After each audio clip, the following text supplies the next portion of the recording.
Good morning, baseball fans, and welcome back to Dan's Vintage Baseball PC. Do not be fooled by that fancy name. It's just me and some friends talking about baseball cards. And oh my, do we have some cards for you today. This show's kind of been in the works for a while. Chris is one of the two founders and I guess owners of the Brooklyn Show, a really fantastic card show that I've had the opportunity to attend and actually set up now 4 times, I think. And what happened in the last few months is that Chris has seen, my setup of vintage cards, and we've had an opportunity to hang out and to talk vintage. And he's told me a little bit about his own personal collection, which I am speechless seeing some of the items that he has, and I've had the opportunity to get some photos this week, and really, really excited for this one. So let me bring him on before I start rambling too much. Hey, Good Dan, how morning, are you? sir. How are you? Great. Thanks for having me. I appreciate it. The world of cards, people talk about, their collections and what they might have and stuff. And, no slight to you, sir, but, I, you talked to me about cards. And I was like, oh, yeah, okay, well, yeah, all right. And then ultimately I started to, the more like, information and stuff that you told me, I was like, oh, this guy's legit. And then now I've seen the cards and I'm like, oh my God, this is pretty amazing. So just really thankful that you were able to take some time out to come onto the show, and just wanted you to be able to introduce yourself to some of my viewers and tell us about your history of basically collecting cards, and your origin story, and then we'll get into how you've acquired some of these other amazing cards. So let me tell us about young Chris and your collecting.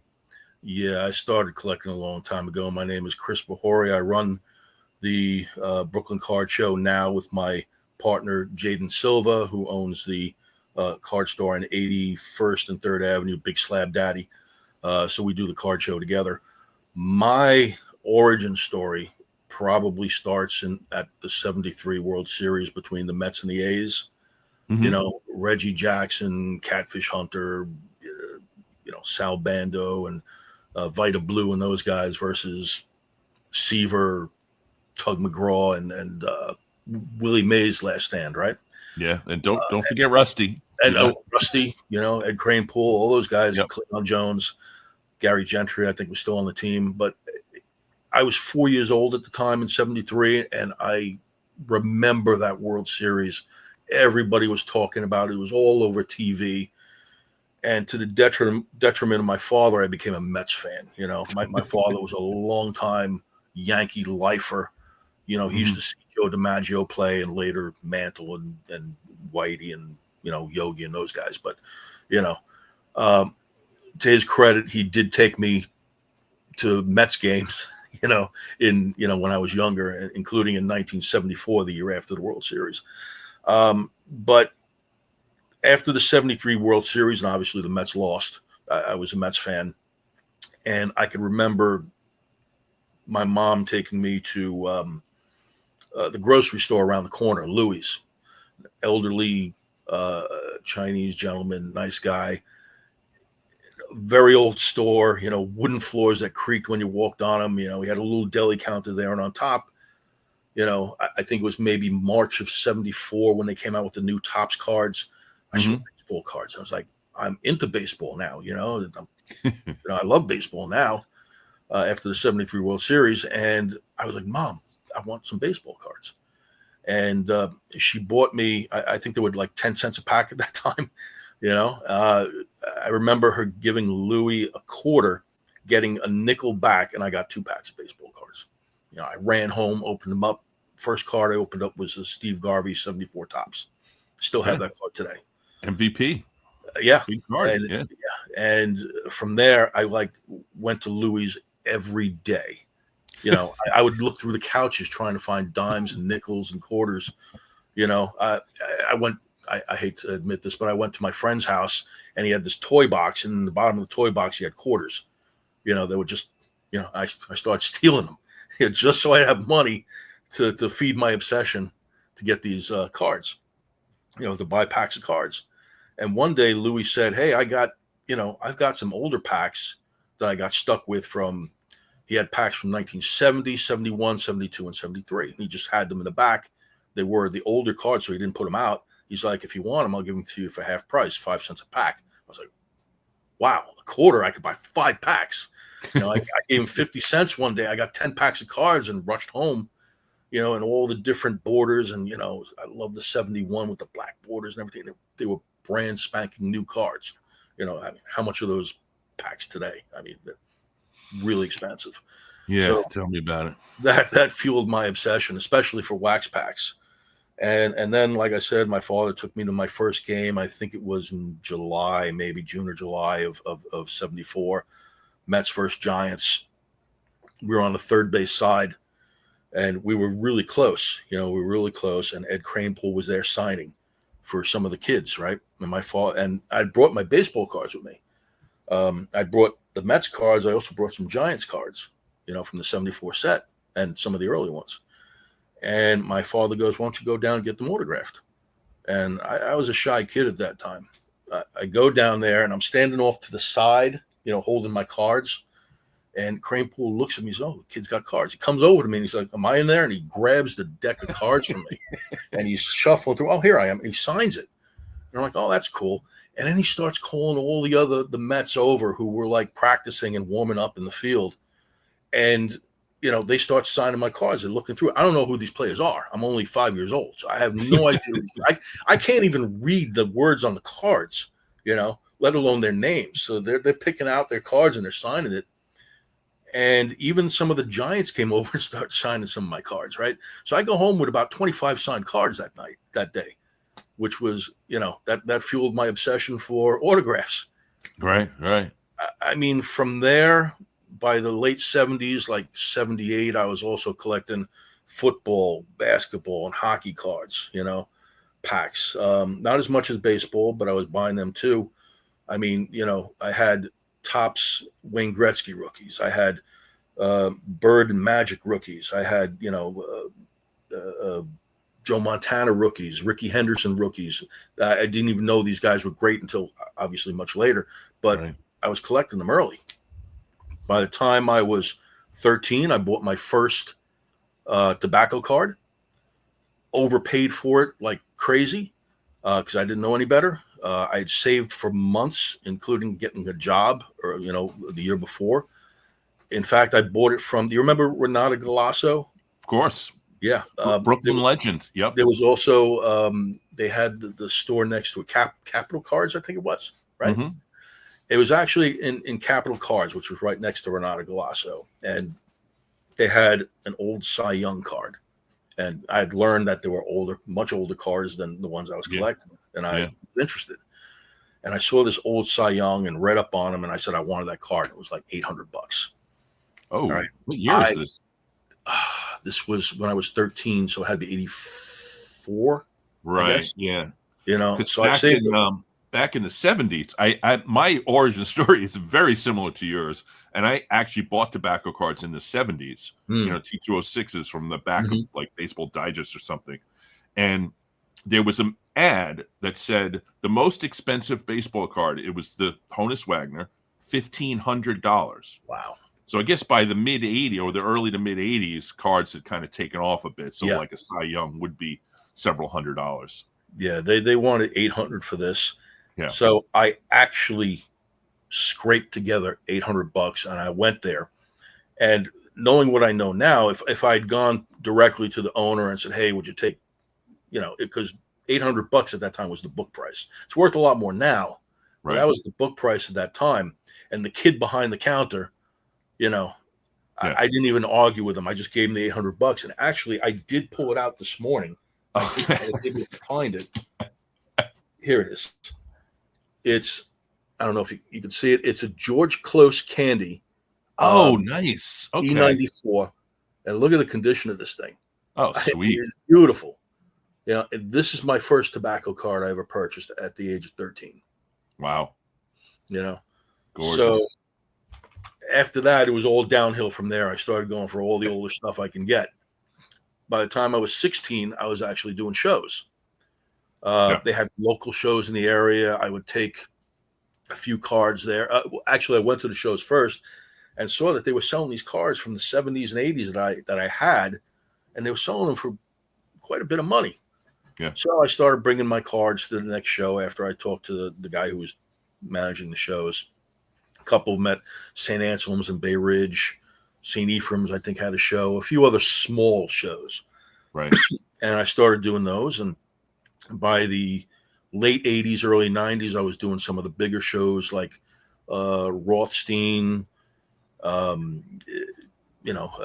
St. Dominic shows and the Ralph Avenue shows and the Golden Gate, and all the local shows. I was doing shows in Manhattan, doing shows in Staten Island. I was doing shows all over the place, and until the shows died out. Did you ever do the Penn? Was it Penn One Penn Plaza show that I think they've kind of revived it? It was the one in the Penn Hotel, Pennsylvania Hotel, across from. Yes. I remember doing it next to a guy named Steve Verkman, who I know he has a store out in Long Island, I think. I don't know if he's all mail order now, but I got to know him, and I used to buy a lot of stuff off him back in the day. I did that. Did you ever go out to Long Island at all? Because back that time period, I was doing like the Plainview show, and Nassau Coliseum actually had a show at one point. Yeah, I never went out there as a vendor. I've been to some of those shows, because I wasn't driving or anything. I had to get my father to drive me around the place. So sometimes we would go out to the shows just to meet the dealers and, hey, I'm a vendor too. Hey, and sometimes when you're a vendor, you get to meet the signers, So we were going out to some of the places. And I even did a show out in Atlantic City, big show, too big for me. I didn't have the stuff that, that would sell anything. But as a dealer, sometimes, and this, as a dealer, sometimes when you got great signers at a show, they'll allow you to get a few autographs for free or at a half price or whatever. I'd be able to meet guys like Mantle and Mays and Aaron and DiMaggio and Williams and Musial. And I met all these guys and got stuff signed from them, so that was always a thrill. But I would usually stick more local to do my shows at that time. So, is there any point where you take a break from the hobby? Because I know I did for like 10, 15 years. Yeah. I mean, during the 90s, the shows started to die out for various reasons. As you know, the shiny cards came out. You had a card that was worth $100 in the Beckett Guide 1 month. By next month, it was worth only $20. And the month after that, the Beckett didn't even list it anymore, so it wasn't worth buying all these cards. And they were so mass produced by that time. And like, for instance, Topps was coming out with 20 different baseball items. They have Topps Regular Series 1 and 2, Stadium Club 1, 2, and 3, Topps Finest. And then they'd also have Bowman's Best, and Topps Chrome, and OPC and OPC Premier. It was all the same company, and everybody's flooding the market with this stuff, and the hobby's just dying. And then I think the nail in the coffin was in '95 when eBay came out. Now you can buy vintage cards, and you can compete for the price with many different dealers for the same thing. And then the shows started to die out. The hobby shops died out. I mean, in Bay Ridge alone, in Bay Ridge and the surrounding areas, you had, 20, 22 hobby shops, if I remember correctly. And by 2000, you might have had one or two left. Yeah. So I stopped buying stuff in the 90s and early 2000s, late 90s, early 2000s for a while. And, the shows started coming back a little bit before COVID. I think eBay had a little bit to do with that as well, because they started charging tax on a lot of their items, on most of their items. And I think, the prices weren't as good as they used to be. And then I think during COVID, people started rediscovering the hobby. And now after COVID, you had, places, new hobby shops opening and more shows. There were shows all over the place, but they weren't in Brooklyn. Yeah. So I met Jaden when he opened his shop. I don't know. I think it was in late 2022. And by 2023, we were talking about getting a show together because I was telling him, and Jaden is less than half my age. Yeah, So I was telling him, yeah, very impressive that he has his own store. But, Yeah. I was telling him, there hasn't been a show in Brooklyn in over 20, 25 years. Yeah. I mean, why don't we do something together? And that's when we had our first show in March of 2024. That was our first of our quarterly shows, and it was a complete success, and we've been doing it since. Well, let me give a shout out to my friend Sammy Thunder, who worked one of the first shows, if not the first show, and told me about it and put us in touch. And so, big shout out to him because, he's a hobby hero who does a lot of this kind of stuff, connecting people and making sure that, guys that he knows are going to be interested in certain things. And so that was nice. And then, I texted you and we hit it off pretty much right away. And then I worked that first one at St. Patrick's, and I did pretty well, but I learned from some stuff. And then we went back to 86th Street, which is what, the Knights of Columbus? Knights of Columbus on 13th, yeah. That was the best show I ever worked in terms of just moving cards, and it was packed the entire time to the point where you're back at St. Patrick's because we didn't have enough room. Yeah, we could only hold 50 tables at Dominic's Knights of Columbus on 86th Street, like 50 tables, and plus there were the stairs. Everybody was complaining about also there wasn't enough room for the people. Exactly. The attendees.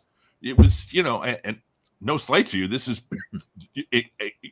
the success of this show is in large part because you and your partner are so good at it, promoting it, putting it up on not only the internet but also flyers and making it known and talking to people in the hobby also. So the show has gotten word of mouth and stuff to the point where there were too many people there. We sold out tables for the last two shows.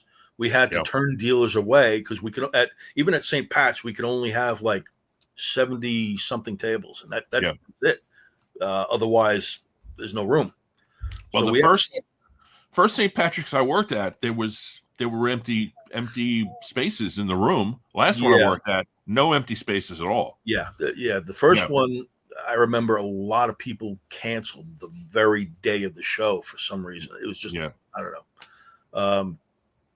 But we learned from that, and we wanted to get most of the deposits up front, for the shows going forward. After that, we definitely said, we got to get non-refundable deposits, otherwise it may happen again. And for the last couple of shows, they've just been sold out. 70 tables. So the other thing, and I think you brought this up, is that Brooklyn needed a show, not just because there weren't any shows, but because there are still people out there. And what I've experienced at these shows, more than other shows that I've worked at, are guys coming in and being like, guys my age or even older coming in, looking at my cards and spending time just chatting with me. And I love that. I mean, just memories of their collecting, of the players, and just there's a lot of that at these shows that it's sort of like, for me as a vintage guy, you've got all the Pokemon and the modern stuff, and that's got its own vibe to it. But with the vintage stuff, I'm finding that there's like connections with people, which to me is really important. So that's another part about it. So these Brooklyn guys haven't had a show in a while, and it's a place for them to go and hang out and buy a few cards and talk shop.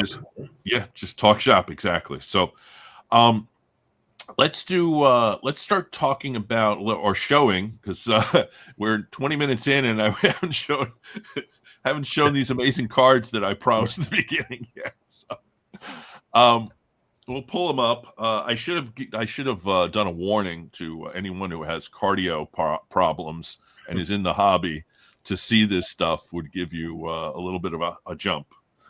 So what you have in front of you right here, these are very rare. They're called Scraps Tobacco, 1887, 1888. kind of a misnomer is they're not from a tobacco card set, but they look like scraps of paper, so they call them scraps. Yeah. I think, and the general consensus is they probably come from some sort of pop-up book, Right. and they were pushed out or cut out or whatever, but they're all neat and they all look like this. I believe there were only two teams. There was the Detroit would have been Wolverines, and I think the St. Louis Browns champions. And I'm not sure, but they may have played for the championship, and that's why they had just those two teams. I think there's under 20 cards in the set.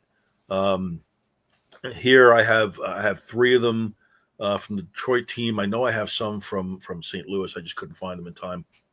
But you have Dan Brothers, Hall of Famer, and Right. a couple other fairly well-known players at the time. So yeah, very rare set, tough to get. I can't even remember where I got these from. Probably in some collection I bought out somewhere. I did do some research. Sure Shot Dunlap is acknowledged as maybe the best second baseman of the 19th century. Mm-hmm. And Charlie Pretzels Getzian was the first German-born player to play in the major leagues. That's correct. Yeah. And of course, Dan Brothers is well known as a Hall of Famer power hitter, and of course he's maybe top 10, maybe top 5 players in the 19th century. But so I am actually familiar with Scraps Tobacco. Okay. I do not own a card, but I have been trying to pick one up. In fact, I had a line on Brothers, but the deal never worked out. But yeah, these are super rare. They do grade. We'll talk about grading in a little bit, but let me just show the backs here. Blank backs, and it looks like somebody had them in an album. Yeah, probably. So now we start to get into some of the stuff that I don't have any idea. Okay, yeah. This is probably one of the oldest things that I own as far as baseball is concerned. As far as players are concerned, I should say. I've got some old lemon peel balls and stuff like that hidden around somewhere. These are tintypes. Yep. Probably late 1860s, just after Civil War, early 1870s. Now, what you probably can't see in the pictures is these tins are actually kind of rectangular, right? And somebody took the time to put them in like a small piece of either cardboard or paper and slapped them together with an oval to show the actual picture. So somebody created their own baseball cards out of these tintypes. Now, the person I bought this from, he said his great-great-great-great-great-grandfather, I don't know, going how far back, was a ball player. All right. And my guess is that he probably did this and, put the names down. And the only way that these are ball players is on the back of some of these, they have the positions that they played. Right. Some say second base, some say third base. They give the name, they give the place where they came from. I don't know if it was a single team. I'm guessing it was. How they got together, I don't know. I did some research on these. I contacted some people like in the industry, like Lou Lipset. I can't remember what he said about them. And the guy who does the SEC guide, I can't remember his name offhand. He's not with us anymore. And they didn't know what it was, but I did find on the internet one of the players, and I don't remember which one, was on a team, I think a minor league team with Cy Young himself. Nice. So I was able to tell that at least one of them were baseball players. And I think it's safe to assume that they were all from some team. Well, I did actually. Frank Fear was a player. Minor league player. He has a baseball reference page. He played for quite a number of years, but just teams that you never heard of. Sure. But yeah, in that certainly in that time frame, mid to late 19th century. So I mean, I guess the person who sort of made these custom cards kind of did us a favor because there's no way to tell that they were baseball players other than the name. not Yeah. wearing uniforms or anything like that. They're wearing suits, which you would see on old baseball cards of the time. Yeah. They Yeah. would wear suits. Yep. But yeah, I mean, it's one of the oldest things that I own, and it's just one of a kind. You're not going to find these anywhere else. So It's one of those things I had to have. I did want to say this though, that I want it to be clear for our viewers that these are items that are your personal collection for decades, and they're going to Correct. remain in your personal collection for decades. Hmm. So if anybody has any thoughts of reaching out to you and offering to buy or anything, it's not going to happen. And I know Not for as a sale. collector, there are certain items in your collection that are untouchable, and these kinds of things would certainly be the untouchable kind of items. But that being said, the person did also write on the back, as you said before, and Hmm. did us all a great favor historically related by telling us this kind of information, and I'm fascinated Exactly. by it. Yeah. Now, I thought these looked familiar to me, but then when we talked off camera, I guess I don't even know what these are either. So.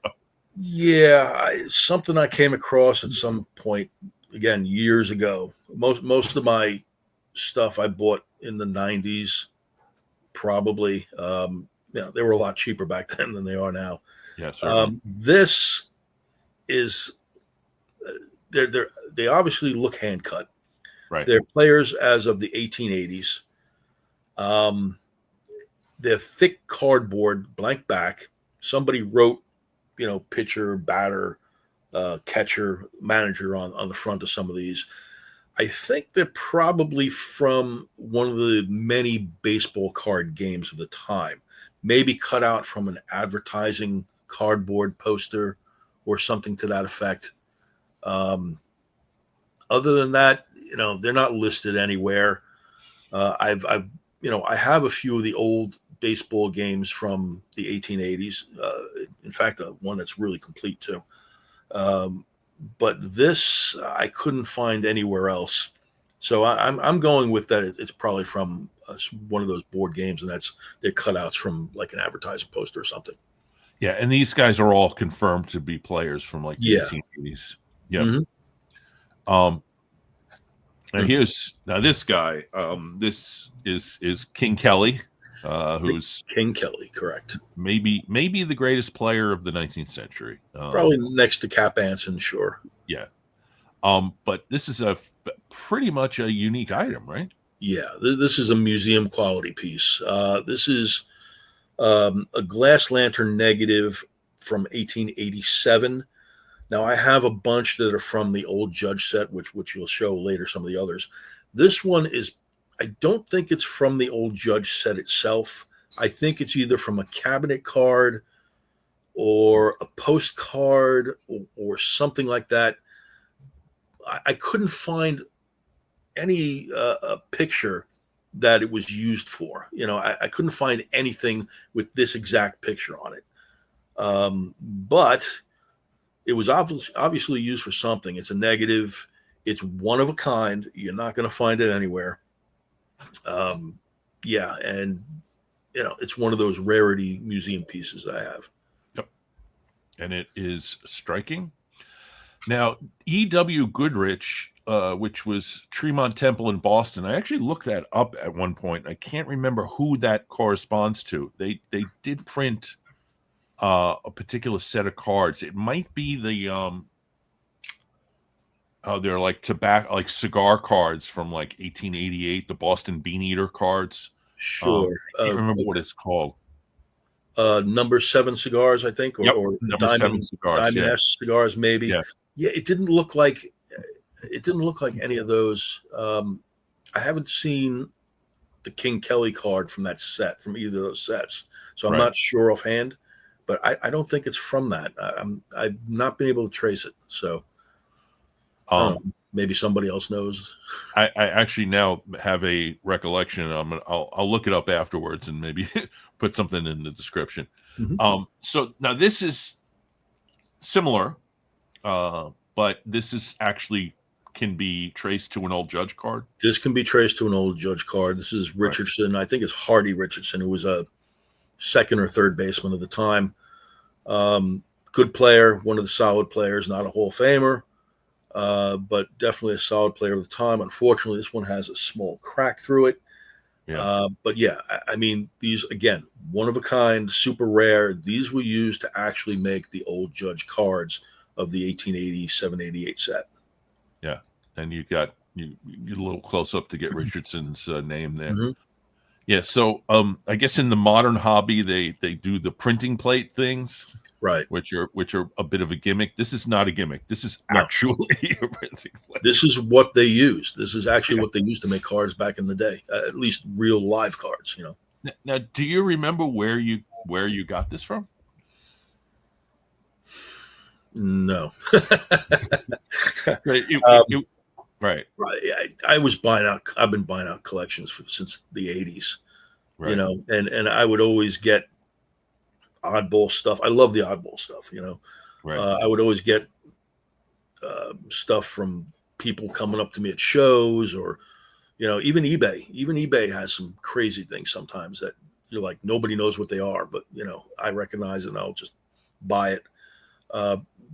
These lantern negatives, I don't remember exactly where I got them from. So there's Richardson. This guy, Tim Keefe, one of the great pitchers, Hall of Fame pitchers of the 19th century. Another one of a kind, nice piece. And I see it does say Keefe pitcher. Is it New York? Is he New York? Yeah, he played for New York. Okay. Is written sort of on the left there, but this has got actual printing on the negative itself. It looks like. Yeah. And again, this is a unique piece that, as you described it before, certainly museum quality. Keep in mind the piece around the glass negative is metal. All right. So these are got some heft to them. They're a little heavy. Yeah. You know, so they're not that light. They're not like a regular negative that you're thinking of from, you know, Kodak pictures or something like that. These are heavy. They've got that metal piece around them. Yeah, that's like the tiniest little bit of your finger there holding them up. Yeah, it's because since they're like almost see-through and they're negatives, you can't really, you know, get a really good picture of them, you know, facing down on something. I tried it on white paper. I tried it on like different colored backgrounds, and I just actually had to stand them up a little bit. Well, you got a nice one there, so thank you for that. And there's the close-up of the writing on it. Mm-hmm. Okay, I think this is the last. Is this the last one? This is the last one that I gave you.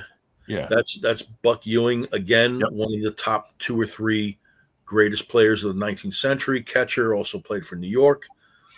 Is credited with I think Charles Getson, one of the guys who invented like catcher's equipment and stuff like that. Right. One of the great hitters, also a Hall of Famer. You know, Buck Ewing, another one of a kind piece. You know, and you know, again, this was used to make his actual baseball cards for the old Judge set. Yeah, it is striking. I don't even know what to say. And there's some of the what does it say? Goodwin, yeah, copyright 1888, Goodwin and Company, New York. So there you go. So I have a card. Captain Jack. Love Captain Jack Glasscock. Great name. Captain Jack Glasscock. Great name. Great baseball name. I bought this card at the Strongsville show in April. I have one other old Judge card, but it's a lesser player. Glasscock is not in the Hall of Fame, which honestly is kind of a joke because he was the greatest shortstop in the 19th century, as opposed to Sure Shot, who was the greatest second baseman of the 19th century, who probably should also be in the Hall of Fame, but is not. Yeah. But I just wanted to sort of bring this up because I always put one thing that I have that matches the guest. So this is the best I could do. You know, anybody who has an old Judge card, any old Judge card, I mean, you're an advanced collector. Yeah, and this was a good one for me. So this is the poster for the show. Yep. Saturday, September 27th, 10 a.m. St. Patrick's Academy is really easy to find. It's also kind of underneath the Verrazano Bridge. Is kind of like, Yeah, it's close to the Verrazano Bridge. It's on yeah. 97 to 4th Avenue. It's Catholic grade school. My son used to play for their baseball teams. Their baseball team, I used to coach it. I coached them there for years. So I know the person, Romeo Petrick, who's in charge there. And when I needed a bigger place to have the show, I went right to him, and he was like, "Yeah, we'd love to have you guys." So that's been, a match made in heaven so far. Yeah. And we had to get permission from the church over there as well, and they graciously let us have the shows there. And we've been having them there since last year, and the shows have been great. It's a bigger space. It's on the first floor. No stairs because we got the ramp in the back. There is a ramp, which is great for me because I got so much stuff. Yep. Don't have to carry it all. And the show's getting bigger and bigger. It gets sold out with vendors every the last few shows, and we get hundreds and hundreds of customers coming in, as you can attest to. Yep. Our last show was huge. We had we had the full 70 tables taken, 70 plus tables, and just people. It was raining hard that day. Yeah. And still, we had tons of customers coming in, as you could attest to. So. Well, I know in the last show you had Art Shamsky signing, correct, which right. helped us vintage guys get some move some Mets cards. Mm-hmm. There are, I know at least half a dozen regular vintage guys that are there. Mm-hmm. There was a guy that I met in New Jersey. I can't remember his name. Not in New Jersey. I met in Staten Island, who does Jersey shows also. So he was there for the first time. In the last show, I was right next to Sammy Thunder. Brian Roth, I know he's working this show, and Brian had one of his best shows at the last one. So if you are a vintage collector and you are in New York City, my recommendation is 100% to go to this show on Saturday, September 27th. Of course, I will be set up, but I don't have the inventory of a guy like Brian or some of these other guys. But it's it's a great experience. I wouldn't, I would have you on the show because you have amazing cards, but I wouldn't be pumping the show if I didn't 100% believe that this is really quite an extraordinary show and perfect for the fact that Brooklyn hasn't had shows in a while. And now we have a bunch of people who are coming in and getting a chance to network and chat. And as you said, talk shop and, buy a few cards here or there. And I feel like it's really a great thing, and I'm gonna keep doing them as long as you do them. So, yeah, I appreciate the kind words. Yeah. So we got through in under 40 minutes, which is. I should also say this is not your entire collection. No, my collection is fairly vast. It's all over the place. Maybe we'll get a chance to see another bunch of your amazing museum quality pieces and talk about the next Brooklyn show, which I think is December, you said, or that's not clear it's going to be sometime in December. We're still trying to iron out the date. There's other shows going on. We don't want to interfere with other shows, so we're trying to be considerate of other shows and right. Just trying to get a date that makes sense for everybody involved. And then I'm assuming it's been one in March now for a couple of years, right? So I'm assuming March is another one. March will be the show after that. Yeah, we're trying to do them every quarter. Well, sir, I want to thank you not only for, putting together this show that I've had the great fortune of being involved with, but also bringing some of your cards to this channel because these are breathtaking. And I, hope to see more. Yeah. And really, really happy that we had the opportunity to make a connection in the hobby and also just being friends at this point. So Thank you, Chris, for coming on the show, and really appreciate all that you do for the hobby. Again, thanks for having me, Dan. I really appreciate it. Okay, folks, next week is Labor Day weekend. I'm going to be away. I don't know if there's going to be a show or not on the channel, but if not, we will see you back then shortly afterwards. So take care.